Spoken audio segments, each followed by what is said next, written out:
बिस्मिल्लाहिर्रहमानिर्रहीम। अस्सलाम वालेकुम दोस्तों, आज हम टॉपिक लेके आए हैं जन्नत में कौन जाएगा। सवाल था कि जन्नत में किस मज़हब के लोग दाखिल किए जाएंगे, यहूदी, ईसाई या फिर मुसलमान। सवाल या निशान था। इस सवाल के जवाब के लिए तीनों मज़हब के उलमा को मदऊ किया गया। मुसलमानों की तरफ से बड़े आलिम इमाम मोहम्मद अब्दा, ईसाइयों की तरफ से एक बड़े पादरी और यहूदियों की तरफ से एक बड़े रब्बी को बुलाकर इनके सामने यही सवाल रखा गया कि जन्नत में कौन जाएगा, यहूदी, ईसाई या फिर मुसलमान। मुसलमानों की तरफ से इमाम मोहम्मद अब्दा ने खड़े होकर ऐसा जवाब दिया कि महफिल में बैठे तमाम नाक़दीन के साथ ईसाई पादरी, यहूदी रब्बी अपना सामून लेकर रह गए, बगैर कोई जवाब दिए खामोशी से उठकर चले गए।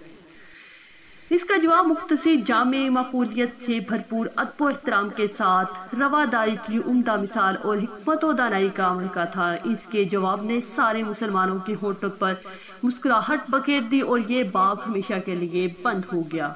आपने फरमाया, अगर यहूदी जन्नत जाते हैं तो हम भी उनके साथ जन्नत जाएंगे, क्योंकि हम उनके नबी हज़रत मूसा अलैहिस्सलाम पर ईमान रखते हैं और इन्हें अल्लाह तबारक व तआला की जानिब से अपने बंदों पर नबी माबूस किया।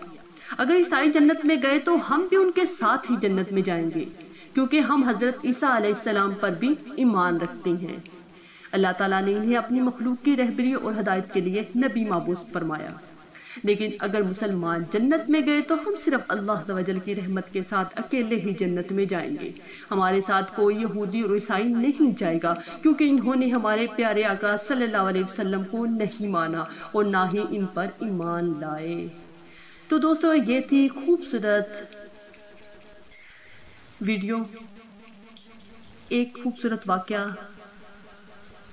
जो आप लोगों से शेयर किया। उम्मीद है आप लोगों को पसंद आया होगा।